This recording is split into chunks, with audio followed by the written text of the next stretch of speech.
Welcome everyone to the 10th anniversary memorial concert. And as no one needs reminding, this is the 150th year after the disaster of 1862. We've tried to bring to the stage tonight many of our friends who have contributed to our event over the past 10 years. Our special guest tonight for the second part of the evening is Johnny Handel, who was our guest at the very first concert in 2002. Since we began these concerts, we are pleased that the level of interest in our local history is now at an all-time high. We believe that people coming together for local events is important for community spirit. And when you leave here tonight, we urge you to do all you can to keep the culture alive wherever you are. As you may be aware, if you've been here before, our first half of the concert is a presentation in words and music connected with the story of the Hartley pit disaster, and our mining heritage. This will last about an hour, and then we'll have an interval. To open the evening, your hosts, Beeswing, will sing a medley of songs from the Tyneside mining tradition, which celebrate the lighter side of life. These are mostly connected with public houses, which have always been a feature of communal gatherings since time immemorial. They'll be accompanied by Anne Sessoms on the Northumbrian pipes. Thank you. Beeswing.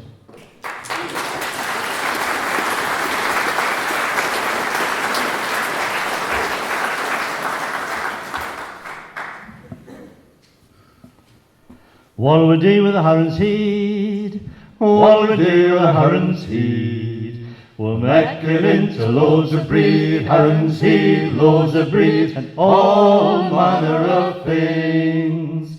Of all the fish that swim in the sea, the heron is the one for me. How wild the day, how wild the day, how wild the day, me hilly-o. Now when it gets to that bit, we'd like to shake hands with the person next to you and the person behind you, just to get friendly. What'll we do with the heron's eyes? What'll we do with the heron's eyes? We'll make them into puddings and pies, heron's eyes, puddings and pies, heron's heel, loaves of breed, and all manner of things. Of all the fish that swim in the sea, the heron is the one for me. How wild the day, how wild the day, how wild the day, me hilly-o. What'll we do with the heron's back? What'll we do with the heron's back?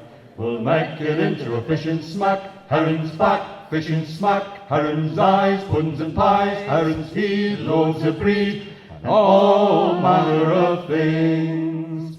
Of all the fish that swim in the sea, the heron is the one for me. How wild the day, how wild the day, how wild the day, me hilly-o. Now what'll we do with the heron's fins?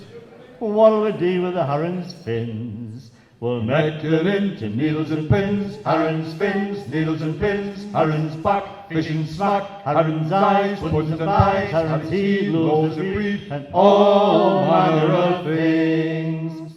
Of all the fish that swim in the sea, the heron is the one for me.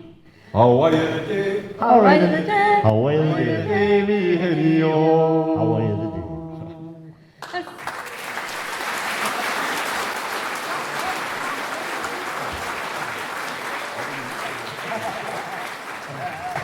As I came through Sandgate, through Sandgate, through Sandgate, as I came through Sandgate, I heard a lassie sing. As I came through Sandgate, through Sandgate, through Sandgate, as I came through Sandgate, I heard a lassie sing. We'll make the keel row, the keel row, the keel row. We'll make the keel row that my laddie's in. We'll make the keel row, the keel row, the keel row. We'll make the keel row that my laddie's in. Ways like me Johnny, Sir Leash, Sir Blythe, Sir Bonny, he's foremost mangs the money, kill lads a coley tyne. Ways like me Johnny, Sir Leash, Sir Blythe, Sir Bonny, he's foremost mangs the money, kill lads a coley tyne. We'll make the keel row, the keel row, the keel row. We'll make the keel row that my laddie's in. We'll make the keel row, the keel row, the keel row. We'll make the keel row that my laddie's in. Down, boys, down, when you hear the whistle blow. Another bunch of miners ready for to go. Down, boys, down, when you hear the whistle blow. Another bunch of miners ready for to go. Down. Down the cobbled streets comes the old familiar sound of hobnails and tin cans echoing around. Nobody's talking, for there's naught they need to say. You don't need your eyes when your feet know the way. Down, boys, down, when you hear the whistle blow. Another bunch of miners ready for to go. Down. 4 in the morning, it's enough to freeze your bones. A mug of tea to set them free, then hobbling down you go. Hear that wheel a-turning and the rattle of tubs as well. Just walking through the black of day like down the road to hell. Down, boys, down, when you hear the whistle blow. Another bunch of miners ready for to go. Down, boys, down, when you hear the whistle blow. Another bunch of miners ready for to go. Down.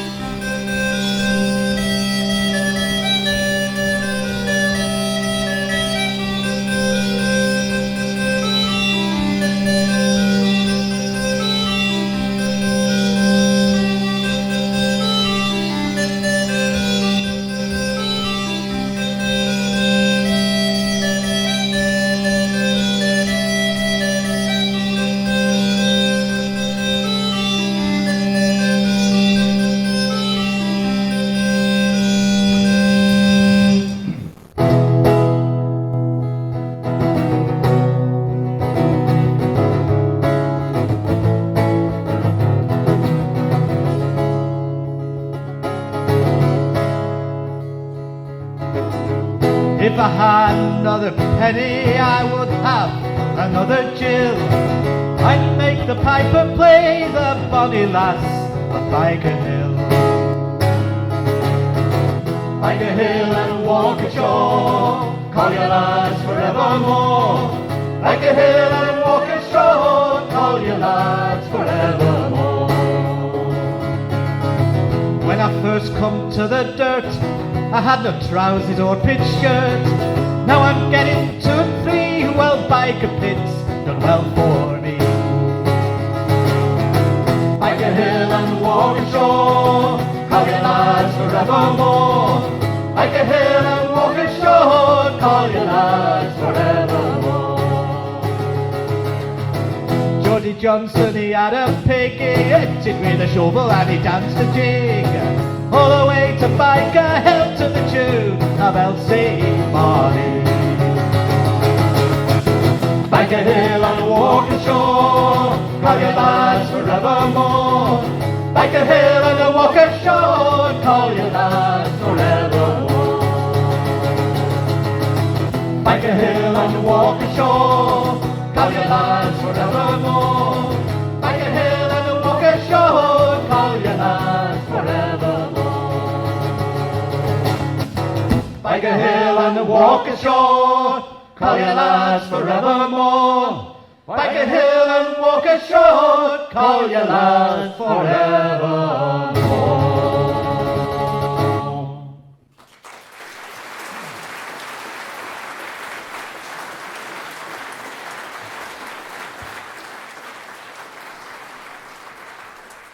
Thank you, Beeswing.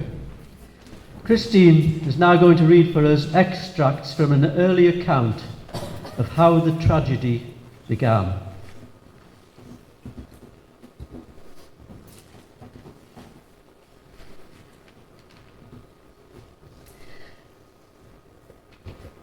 According to the 1861 census, the close-knit community of New Hartley village had a population of over 579. This figure was to be cut by over 1/3 by the following year. This disaster was unique in both its cause and the fact that it had the highest number of fatalities experienced in the northeast or Cumberland. Coal had been mined from shallow pits at Hartley from the end of the 13th century. By the 19th century, coal owners were venturing to sink deeper and larger pits, and in 1830 the shaft at Hartley was sunk to 80 fathoms and to 3 rich coal seams. A new pumping engine was installed in about 1858, and at the time the most powerful example in the north of England. The cylinders were immense, and the cast iron beam weighed 42 tons. The pit was worked by means of one shaft. The enormous beam of the pumping engine was anchored on the pumping house, with the arm reaching over the shaft, working in a seesawing motion to raise and return the rods which operated the water raising mechanism. That was all the way down the shaft. The day of the tragedy started out as any other, with the foreshift already in the pit and the back shift beginning to leave. 16 men had already been brought to bank, and the cage was being drawn up with a further 8 occupants, when, as it was about halfway, the unthinkable happened. Without warning, the great beam poised over the shaft broke, shattering everything on its downward path. 2 of the 4 iron chains that supported the cage snapped, sending half the cage and 4 of its human cargo down the shaft. When the beam broke, the huge mass of cast iron had hit the brattice with terrific force, which caused the wood and iron framework to hurtle to the bottom of the shaft, blocking the only means of escape to those still underground.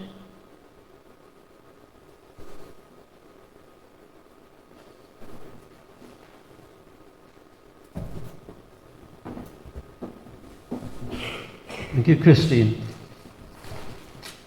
Following the next song from Beeswing, which comes from the American coalfields, we shall hear Dr. Wynne Stokes reading her piece, If Only. This has been included in several of our previous concerts and stirs us to consider the cost of the choices made by the coal owners. In the hall, we have some copies for sale of a publication compiled by Dr. Keith Armstrong commemorating this 150th anniversary. This short essay is included in that book. I'd also like to remind you we also have New Hartley Community Association 2012 calendars for sale. They're priced at £4 and the proceeds go to the New Hartley Memorial Gardens. Now introduce Beeswing.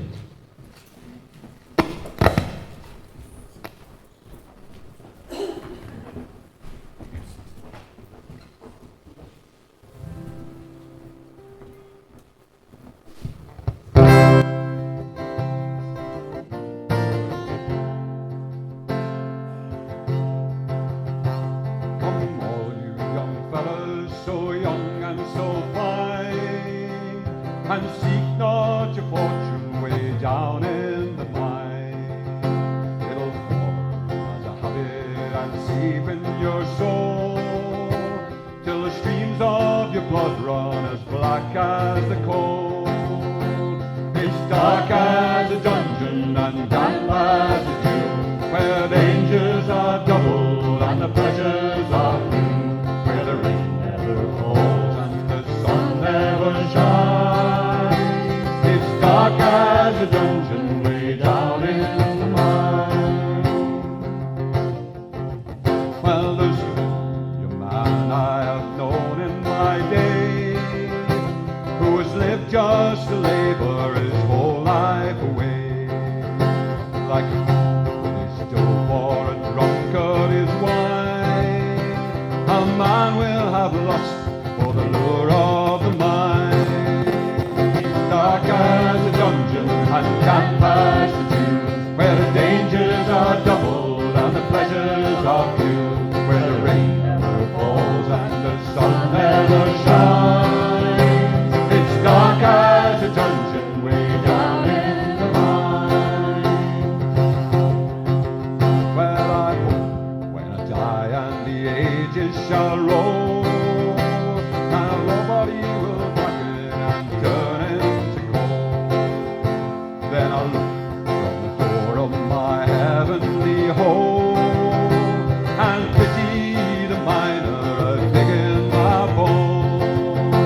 It's dark as a dungeon and damp as a dew, where the dangers are double and the pleasures are few, where the rain never falls and the sun never shines. It's dark as a dungeon way down in the mine. It's dark as a dungeon and damp as a dew, where the dangers are double and the pleasures are few, where the rain never falls and the sun never shines. It's dark as a dungeon way down in the mine.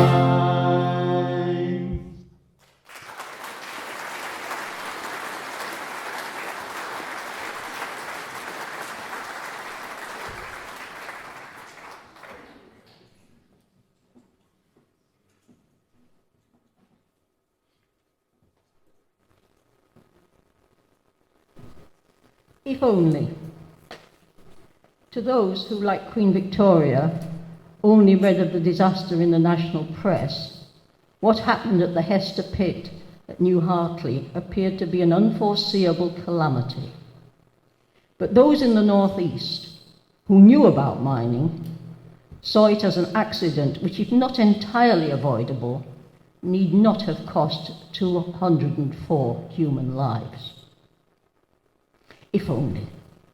If only there had been more than one shaft, something that mining safety experts had been campaigning for at least 20 years. But sinking a full extra shaft was an expensive business, and owners would only do it if forced to by Act of Parliament. If only the coal owners' lobby had not been so strong in Parliament. Even without two shafts, if only there had been access from one coal seam to another, and then to the surface, the men could have got out. In simple terms, the seams there were like a three-tier wedding cake. The lowest seam had been subject to flooding, which is why the great pumping engine had been installed in the first place. In 1859, one of the rods to the pump had broken, and after that, the miners had approached the mines inspector to get him to ask the owners to provide a means to get to the next level should the pump fail. This was because they were afraid of flooding. This was done. But the inspector further suggested a subsidiary shaft to link the middle seam to the surface. The estimated cost was £300. And at this date, the inspector had no parliamentary authority to force the owners to do it. After all, it was assumed that any miners taking refuge from flooding would be able to get to the surface via the single main shaft. Why spend £300 unnecessarily? If only that money had been spent. But the colliery owners were in financial difficulties. As one newspaper put it, their collieries were being run on economical lines. Their colliery at Burradon had suffered an explosion only months before, as a result of poor management. They had had to borrow heavily to install the pumping engine in the first place. And in 1857, the Northumberland and Durham Bank, on which they were dependent for their finance, had failed. But as the coroner pointed out after the accident, if only the massive beam of the pumping engine had been made of more expensive wrought iron rather than brittle cast iron, it would not have sheared as it did. Even if it had, if only the owners had spent that £300 on that extra access shaft, the men in the seam would have been saved. They were not killed by the accident, they suffocated because they couldn't get out.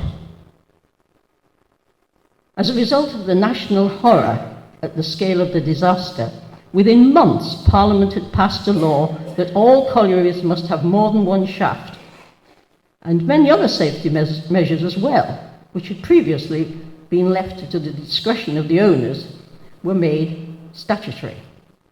If only this had been done sooner. If only.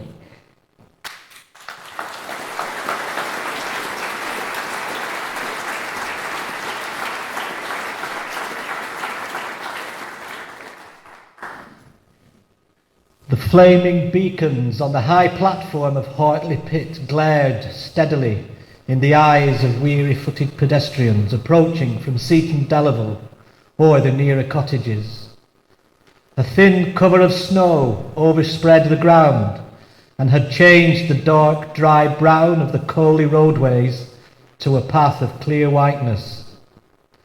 The pit heaps are ashy grey, and the stillness of death reigned, broken only by the shouted orders for the gin, the crab and the jack, heard through the morning air. Black figures bent their steps noiselessly towards the gleaming fires, where groups of people could be seen sitting quietly, the fountains of their grief being well nigh exhausted. Meanwhile, the ponderous machinery worked smoothly on. The ropes, as thick as a man's leg, glide up and down like greasy, slimy serpents. In the hollow depths of the pit, the lights burn distinctly in a watery atmosphere. In other disasters, it would have been the fellow workers of the victims who would volunteer to assist in the rescue attempts. But in this instance, almost the whole workforce were the victims. However, no effort was spared, with men from all over the northeast giving their expertise to try to reach the trapped men. Although they would be hungry and thirsty, after 4 days there was still a strong belief that the miners could survive. On the Monday night, however, this belief turned into despair when the sinkers began to suffer nausea and sickness from the effects of the poison gas. On Tuesday, this was confirmed when a large volume of gas was released as some timber was cleared away.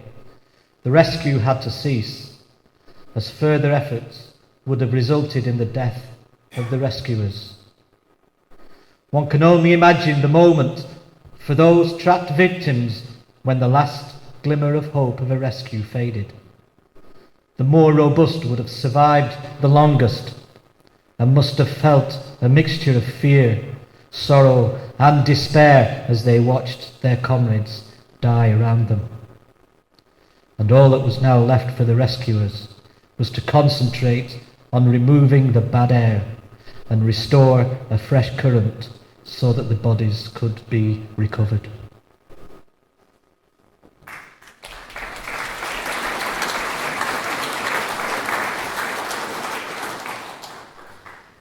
Joe Wilson was one of the most prolific songwriters of his time. Keep Your Feet Still Geordie Hinney and Bonnie Sally Wheatley, to name but two. He wrote and performed a memorial poem for the victims of the Hester Pit disaster. This was used to help raise money and donations for the relief effort, which sought to provide some comfort and support for the bereaved of the disaster. As we look back on these events 150 years later, and as we are joined tonight by many who know themselves to be of the victims' families, we dedicate this poem to the families and the descendants of the Hartley tragedy. I'm now going to read you Joe Wilson's poem. So, in memory of the Hartley catastrophe, January the 16th, 1862, by which 204 men and boys were buried alive in New Hartley Pit. By the watchfire's glow, mid the falling snow, there reigns a death-like gloom, whilst prayers are murmured for those below, immured in a living tomb. With a tearless eye and despairing sigh, too sad, too grieved to weep, the watcher's wild and heart-rending cry is heard on the cold pit heap. Mid the shaft's foul air, the brave searchers dared dangers to defy. Have mercy, O God, is the last sad prayer of the miners doomed to die. Again from below to the scene of woe, the searchers bold appear. Their words breathe hope, while their glances show dread signs of desponding fear. 7 days have passed, they are found at last. Too late, sweet life to save. For death's mighty spell is o'er them cast in that dark and fearful grave. Breathe forth a prayer for bereaved ones there whose peace of mind hath fled. Good Lord, soothe with thy heavenly care those who mourn the hapless dead.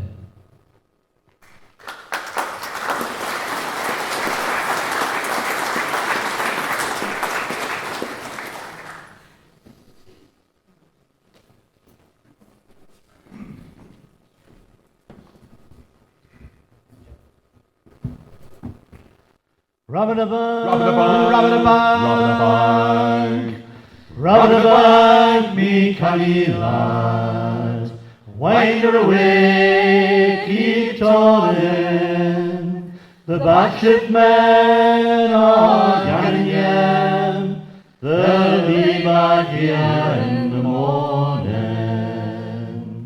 Me father used to call it on, when the lamp-ship it was our, gan out by, you'd hear him cry, the it's after four, and he'd cry, Rabba-dabba, me canny lad, winder away, keep dawning, the batship men are hanging again, they'll be back here in the morning. When that awful day arrived, the last ship for me father, a fall of stone, and broken bone, yet still above the clatter he'd cry, Rabba-dabba, me canny lad, winder it slow, that's clever, this poor old lad, he's taken bad, he'll be back here never. Rabba-dabba, me canny lad, winder away, keep tolling, the batship men are ganning again, they'll be back here in the morning. Jowl, jowl, and listen, lad, you'll hear that clock-face walking, as many a marrow missing, lad, because he wouldn't listen, lad. Jowl, jowl, and listen, lad, you'll hear that cold-face walking, there's many a marrow missing, lad, because he wouldn't listen, lad. Me father always used to say, pit walks more than hewing, you've got to coax the coal along, and not be riving and chewing. So jowl, jowl, and listen, lad, you'll hear that cold-face walking, there's many a marrow missing, lad, because he wouldn't listen, lad. Now the deputy crossed from flat to flat, while they put their arms at chummins. Now every man must know the face like a midnight young'uns. So jowl, jowl and listen, lad, you'll hear that coal-face walking. There's many a marrow missing, lad, because he wouldn't listen, lad. So jowl, jowl and listen, lad, you'll hear that coal-face walking.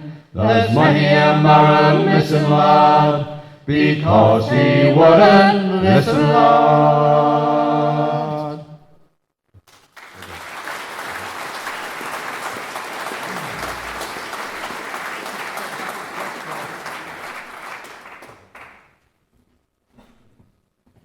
Thank you, Beeswing.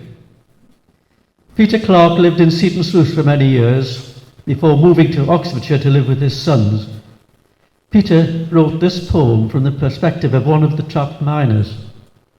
We're always pleased to welcome Peter to the stage to read his poem, which, written in the local dialect, gives added poignancy to think that these accents were those of the local doomed pitmen. Peter.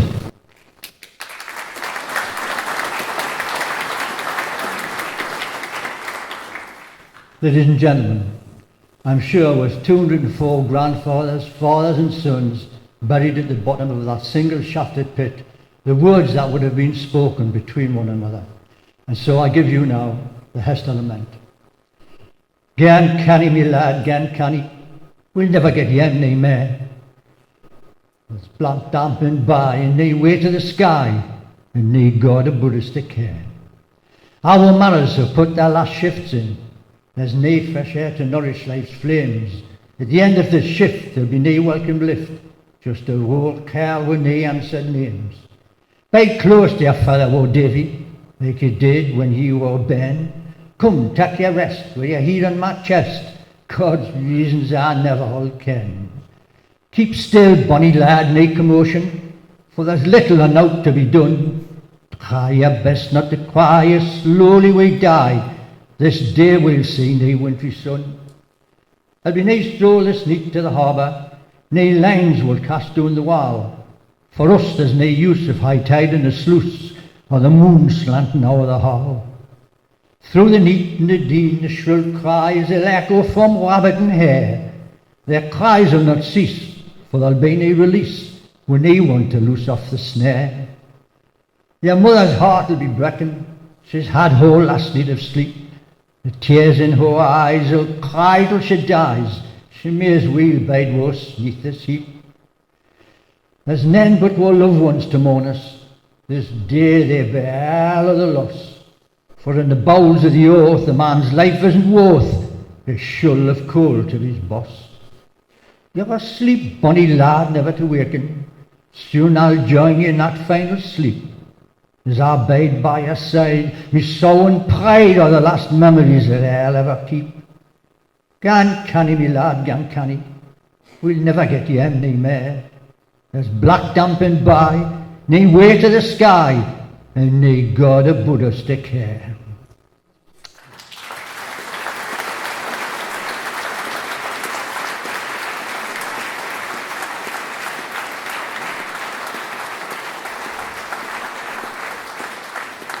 Thank you, Peter. Beautiful poem. We pause in the story of Hartley to consider that each time we have this event, somewhere in the world, there's another mining disaster to report upon. From China to Chile, from North America to New Zealand, and in 2011, the Swansea Valley losses. Miners worldwide stand to support their colleagues in strife and hardship and danger. In the 1930s, following the disaster in North Wales, a Hebburn-born miner, Robert Saint, wrote the tune Gresford, which is known as the Miners' Hymn. It has become the anthem of the pit communities. It was played at the closure of Ellington in the presence of this banner, which has always been here at every one of our concerts.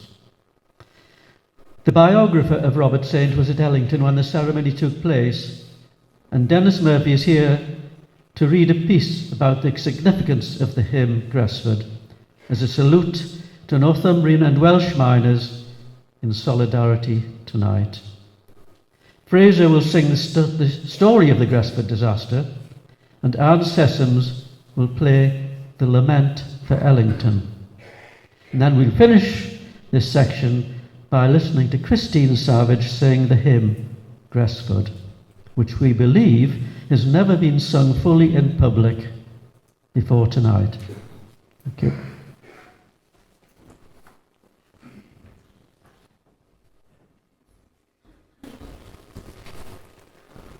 You've heard of the Gresford disaster and the terrible price that was paid. 264 colliers were lost and 3 men on the rescue brigade. It occurred in the month of September.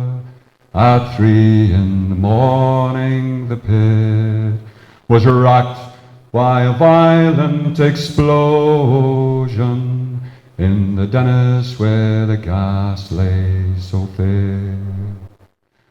Now the gas in the Dennis deep section was packed there like snow in a drift, and many a man had to leave the cold face before he had worked out his shift.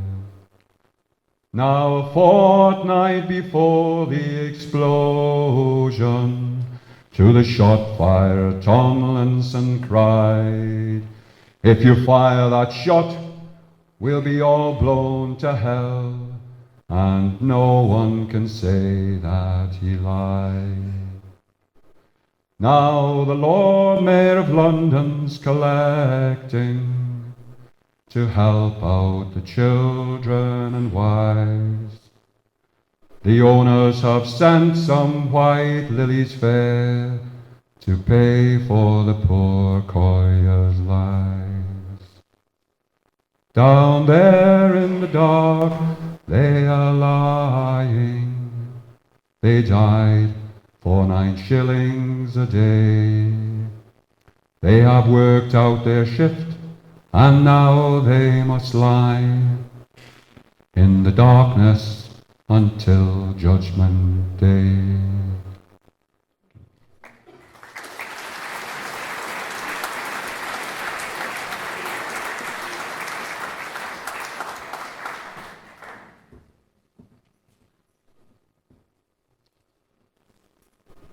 A cold northerly gale was blowing as the last ship walked to the gates of Ellington Colliery. They straggled in a loose crowd behind the miners' branch banner. A sudden squall almost dragged the men holding the ballast poles and guy ropes off their feet, as the heavy silk filled and billowed like the sail of a square-rigged ship.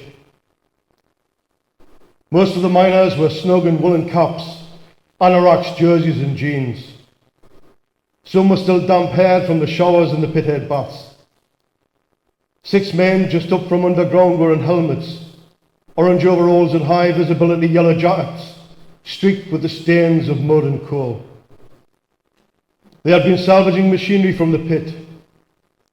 Millions of gallons of salt water had flooded the Brassdale seam, 6 miles out below the North Sea and 500 feet deep. None of the 340 men employed at Ellington would ever work there again. It was the 26th of January 2005. The last colliery in the Great Northern Coalfield was now closed. The miners walked across the road to Ellington Colliery's welfare and set up their banner in the shelter of a wall. On one side of the banner was the painting of a pit village, showing small, closely packed terraces clustered around a black, smoky colliery with the caption, "Close the door on past dreariness." On the other side with the words, "Open it to future brightness," was a picture of semi-detached houses with gardens in tree-lined streets under a clear blue sky.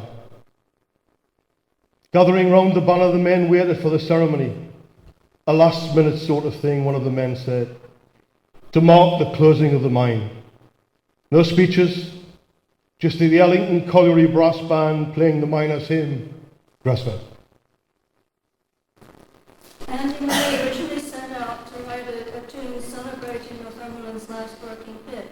Unfortunately, before he could finish the tune, so it turned into a lament, and it's simply called Ellington.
Gresford.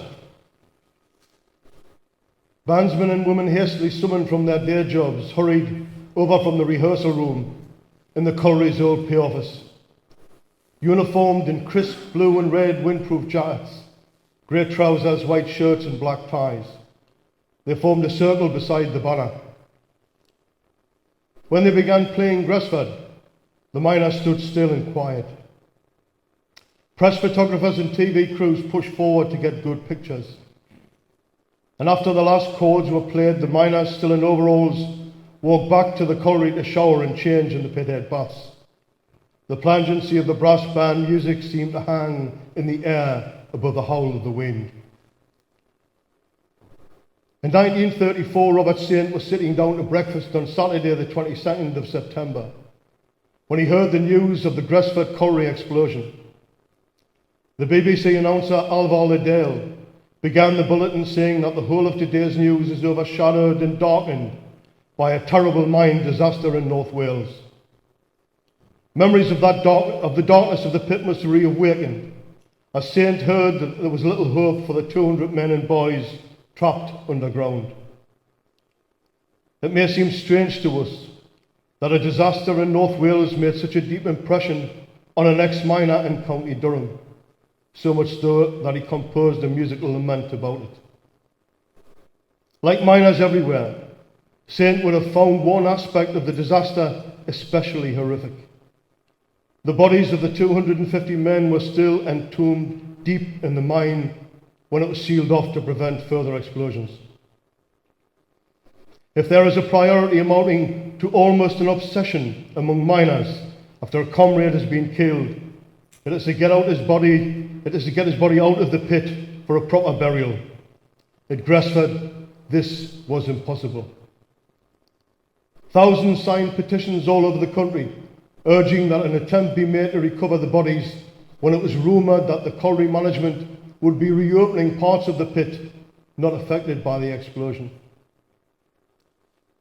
Bereaved relatives asked Edward Jones, the leader of the North Wales Miners Association, for help. They told him that they would be satisfied with body parts of their loved ones if bodies could not be recovered. He said, "Distressed mothers and relatives visit me daily, pleading for only a bone or an ounce of their dust."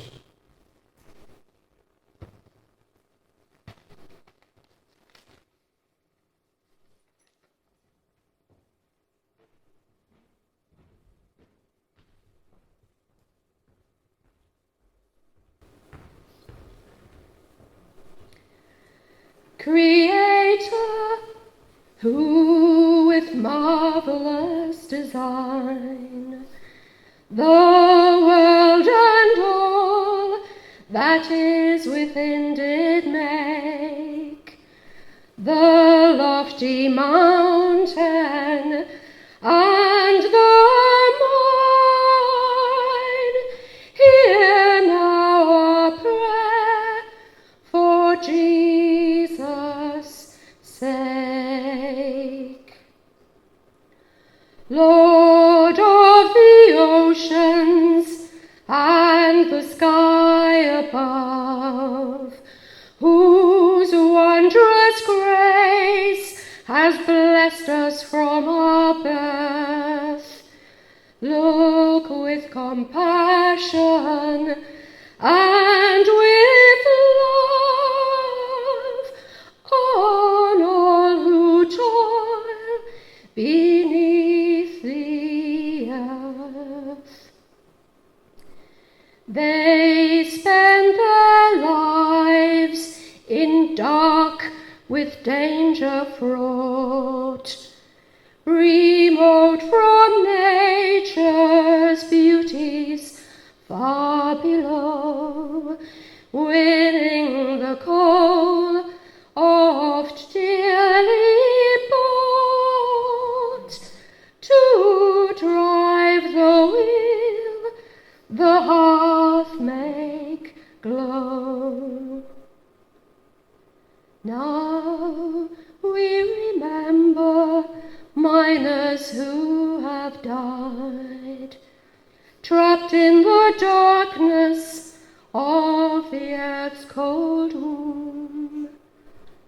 Brave men to free them vainly tried, still their workplace remained their tomb. All who were shattered in explosions blast, or overcome with fatal gas, have slept, or crushed 'neath stone have breathed their last, and the bereaved who for them wept. O Saviour Christ, who on that cruel tree for all mankind thy precious blood has shed, in life eternal trusting we to thy safekeeping leave our dead.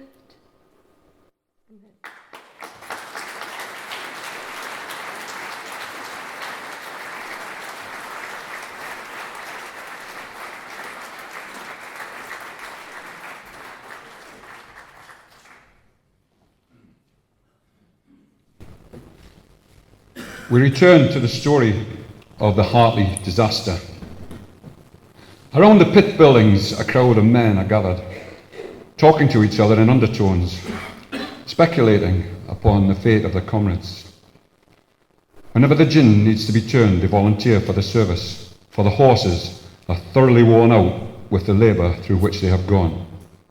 At other times, they stand idly and silent, apparently quite unconscious of the bitter blast which is sweeping in from the sea with chilling force. Occasionally, one or two women, with tearless faces, paralysed with the hope deferred that maketh the heart sick, come from the village to know if anything has transpired regarding the fate of their loved ones. And then, with fixed stony countenances, the sight of which is far more moving than any violent outbursts of passion would be, slowly return to their desolate homes. The appearance of the village itself indicates the presence of some overpowering calamity. A few villages are more noisy or cheerful than those connected with collieries, but here a deep and solemn silence prevails. No children are at play. Every door is shut, and the one or two little shops at which the inhabitants supply themselves are partially closed. Through the windows can be seen the clean bed, which is always remarkable in the cottage of the North Country pitman, while upon the table, in front of the window, in almost every case, the breakfast things prepared for the prisoners on Thursday morning are still standing, waiting for them. Now and then, the face of a woman, marked by the same cold agony that distinguishes all, is seen above the blind. 2 days and nights these poor women have waited, and now their grief, loud and passionate at first, has settled into the stillness of despair. God grant that it may soon be relieved. It is indeed a calamity, the terrible nature of which cannot yet be realized, that has visited this village. In every house, some seat is vacant, and all know the agony of hoping against hope.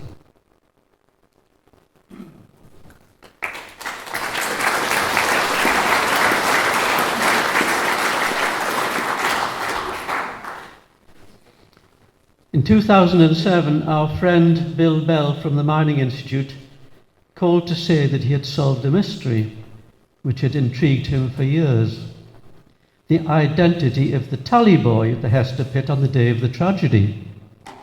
What's more, the tally boy shares a surname with our Bill. He was called Mark Bell. We've looked at the faded photograph of Mark many times and seen the bewilderment in his eyes. His job was to count the miners as they descended the shaft to begin their shift, and to count them back out again. They left their tallies with him, and this was a responsible and important job for a young lad. He was called upon to identify the bodies and to tally up the dead. No wonder he looked bewildered.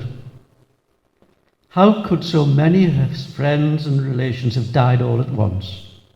And how could he have been asked to identify them? We asked our friends, John and Caroline Busby, to write a piece of music for Mark Bell. He's not forgotten. And this is his song performed by John and Caroline tonight in honour of Mark Bell and all those who suffered in the Hartley tragedy.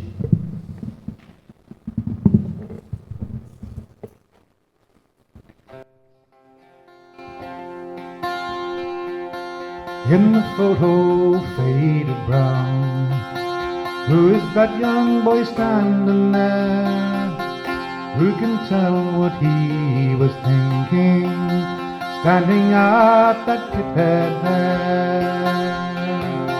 Just a lad among the men, paused to wipe away their tears, took the tallies from the miners on that cold and bitter day. Little he dreamt On that morning, as Hartley men all left their homes, when he bade them all good morning, never knew they'd ne'er return. The Hester pit they walked together, fathers, sons, men and boys, for to earn the pitmen's wages, for their mothers, wives and bairns. Husbands, fathers, sons and brothers numbered off as they went down. The tally boy, he kept the record, gave back the tokens as they returned. There among them was this young lad, all but just 12 years of age, to take the tallies from the miners as they stepped into the cage. 100 fathoms deep they went, the miners worked the low main seam. On that fateful January day, the engine beam it broke away. Husbands, fathers, sons and brothers numbered off as they went down. The tally boy, he kept the record, gave back the tokens as they returned. A ship was riding up the pit shaft, in the cage when the beam it fell, took with them the cage and Baratus, sailed them in that pit of hell. 204 boys and men, 2 days and nights they fought to free them. At the bank the young lad waited, with their tallies in his hand. Husbands, fathers, sons and brothers numbered off as they went down. The tally boy, he kept the record, gave back the token as they returned. To count the men as they were carried from the pit on Sunday next, this lad of 12 was there to face them, to account for all the dead. How he felt we can but wonder, amongst the tears and the anguish rise of the wives and families grieving on that cold and bitter day. Husbands, fathers, sons and brothers numbered off as they went down. The tally boy, he kept the records, gave back the tokens as they returned. Of that day we still remember, when the beam it broke away. But what of that young boy who stands there in the fading photograph, standing at that pit of shame? Who is he and what's his name? Who he was we cannot tell, but some folks say he was Mark Bell. Husbands, fathers, sons and brothers numbered off as they went down. The tally boy, they kept the records, gave back the tokens as they returned. Husbands, fathers, sons and brothers numbered off as they went down. The tally boy, he kept the record, gave back the tokens as they returned. Husbands, fathers, sons and brothers numbered off as they went down. Husbands, fathers, sons and brothers numbered off as they went down. Husbands, fathers, sons and brothers numbered off as they went down.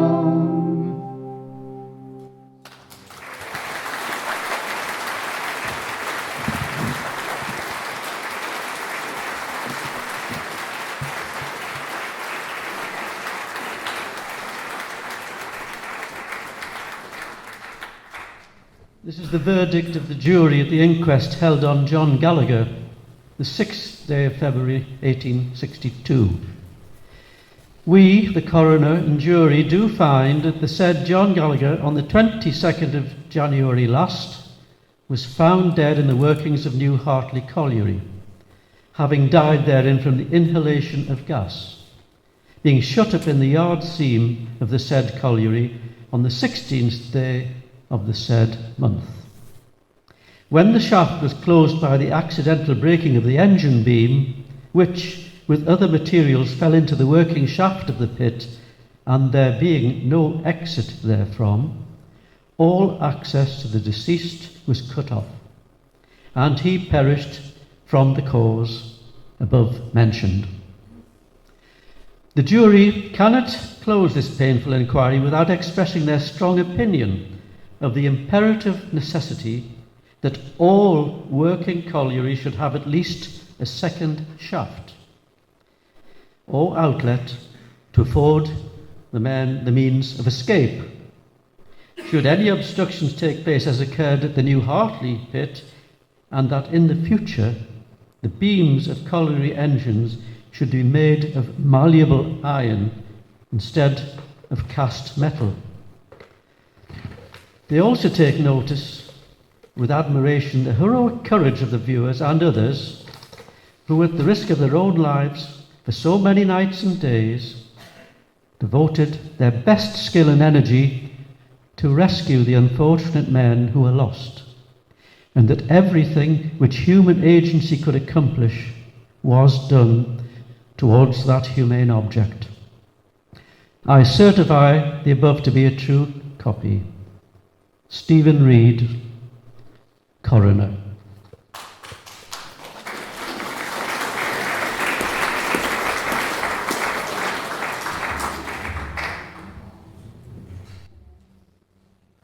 Close the courthouse door, lad, there's blood inside.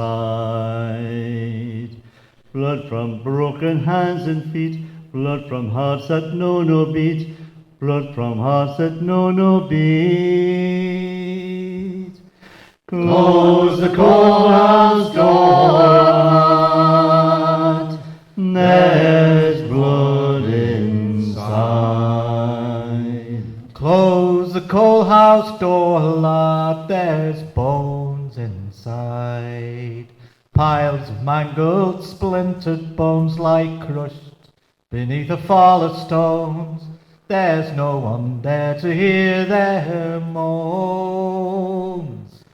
Close the coalhouse door, lad, there's bones inside. Close the courthouse door, lad, there's bands inside. Bands who knew that mountainside, bands who didn't have time to hide, bands beneath the blackness lie. Close the courthouse door, lad, there's bands inside. Close the courthouse door and stay outside.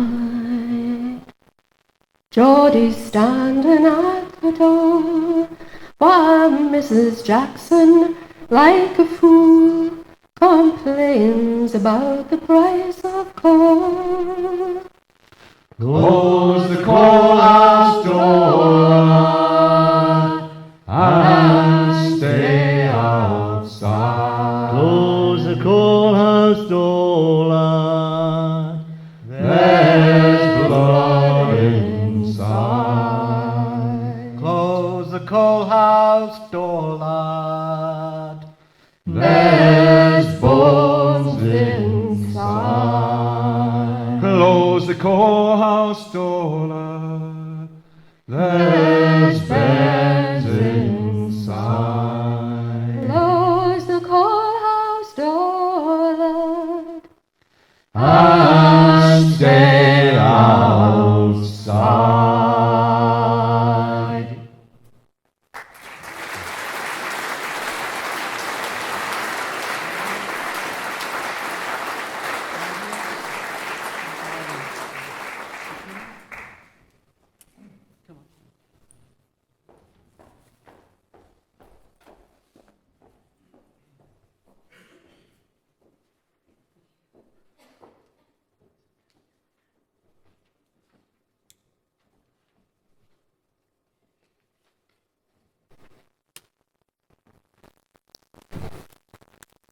final act of the tragedy took place on Sunday, the 26th of January, when, according to the correspondent of the Illustrated London News, a crowd of 60,000 invaded the village to watch the funeral procession.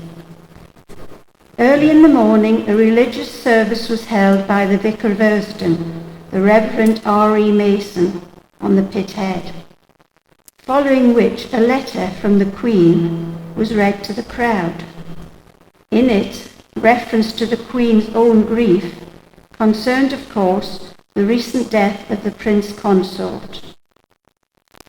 Between noon and 1 o'clock, a convoy of 50 carts lined with straw pulled into the muddy village streets. A cart stopped at almost every cottage door, awaiting its burden. In the meantime, friends and relatives had gathered inside the cottages to pay their last respects, and in the homes of the Methodists, small individual services were held. The coffins were then screwed down and placed on the carts. One after another, the horse-drawn carts moved off, each followed by its own contingent of mourners on foot. The destination was the parish church at Erston, some 4 miles away, and the first cart had arrived at the church before the last one had left the village. Arriving at the church, the mourners found that the old churchyard wall had been removed and an adjoining field excavated to provide graves for the disaster victims, 180 of whom were buried there and the rest in family graves elsewhere. It was very dark before the last bodies were interred, and the weary mourners returned to what was left of home. Wimms Reid, a local reporter, sums up in exactly the right words the effect of the disaster on the village. I quote, "That which is merely misfortune to the kingdom generally has been the destruction of the village of New Hartley. With a very, very few exceptions, every strong working man in the place has been carried away to his long home, and has only left a company of old men, weak women, and helpless children. When the place will recover from the paralysing shock it has received, if indeed it ever recovers, heaven only knows. For many years to come, babes yet unborn may rue the terrible occurrence of last Thursday week."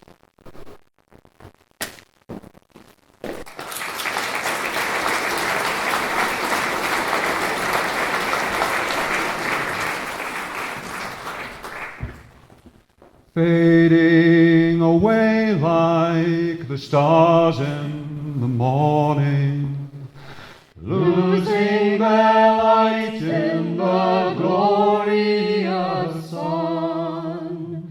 Thus shall we pass from this earth and its toiling, only remembered for what we have done. Only remembered, only remembered, only remembered for what we have done. Thus shall we pass from this earth and its toiling, only remembered for what we have done. Only the truth that in life we have spoken, only the seeds that in life we have sown, these shall pass onward when we are forgotten, only remembered for what we have done, only remembered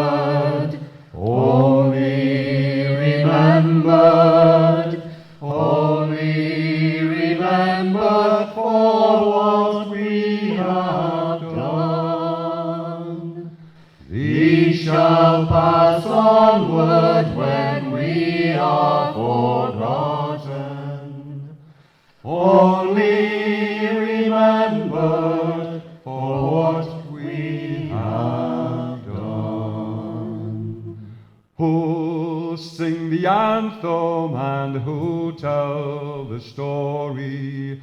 Will the line hold? Will it scatter and run? Shall we at last be united in glory? Only remembered for what we have done. Only remembered, only remembered, only remembered for what we have done. Shall we at last be united in glory? Only remember for what we have done. Only remembered. Only remembered. Only remembered for what we have done. Shall we at last be united in glory?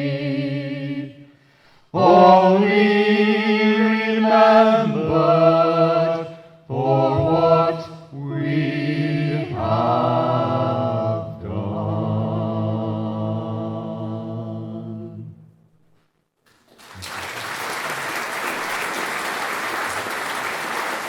Thank you, Beeswing. That concludes the first half of our concert. We'll now have a short interval, and I do hope that you'll stay for the second half.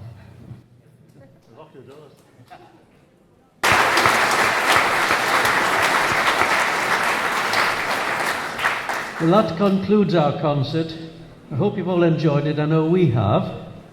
And it remains to thank everyone else who's performed here tonight. The readers, Eileen, Wynne, Peter and Dennis.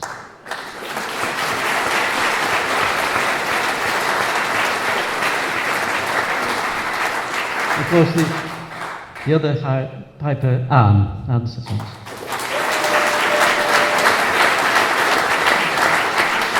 And then there's the singers, there's John and Caroline.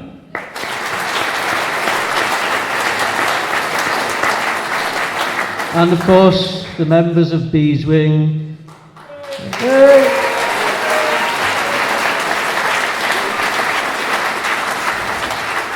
And at this point, we must also thank Keith Blackburn for the sterling work in researching, collating information, writing and updating scripts, and producing the event over the past 10 years. Well done, Keith.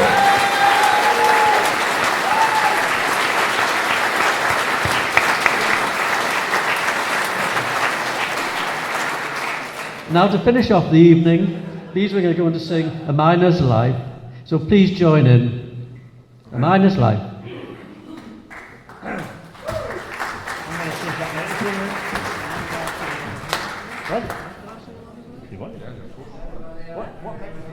What can we use? This one? Yes. Right. Can we also thank, we've done this for 10 years, and this is the first time we've had perfect sound. So please thank Jerry.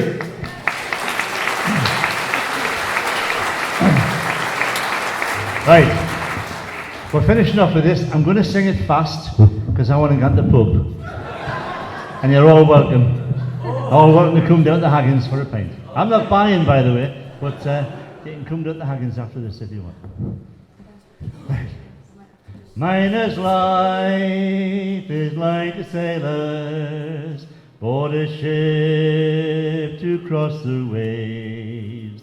Every day his life's in danger, still he ventured being brave. Watch the rocks, they're falling daily, careless miners always fail. Keep your hand upon your wages, and your eye upon the scale. Union miners stand together, do not heed the owner's tale. Keep your hand upon your wages, and your eye upon the scale. You've been docked and docked again, lads. You've been loading 2 for 1. What have you got for working since your mining days began? Worn out boots and worn out miners, and your children growing pale. Keep your hand upon your wages, and your eye upon the scale. Union miners stand together, do not heed the owner's tale. Keep your hand upon your wages, and your eye upon the scale. Soon this trouble will be over, Union men will have their rights.